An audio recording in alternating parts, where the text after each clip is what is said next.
understand better with an example of when you didn't choose the top five GSM? I probably can't share a specific example, obviously in the context of the personal experience, but I can hypothetically give you the answer in the context of when one may or may not choose a specialist, if you will, right? So, I think to me, it goes back again, Ali, to understanding your competitive landscape. If you're competing with whoever you're competing with, how are you going to make an entry, right?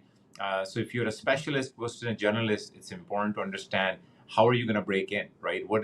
Why would anybody, consider you versus any of the established player? And that's like with any other product, right? And a new product emerging in the marketplace have to understand the competitive landscape, have to understand how they're going to penetrate, have to understand how they're going to sort of make an entry, and why would a customer or a consumer on the other end will be convinced. So I would just say it's about making sure you understand the gap you're trying to fill, and making sure that if you're a Yeah. specialist in whichever domain or whichever space, you understand the gap that you could solve.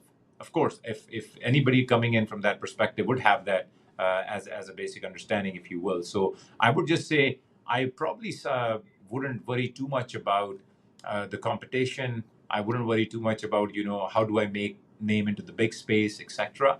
I would probably look at it in the context of play with your strengths early on. Be very clear in terms of what is differentiating you. Again, be very clear the problem you're trying to solve, and then have you just got to have. I mean, with any business, as you know, it's till you sell the first product. It's having a faith and a conviction about what you're trying to do.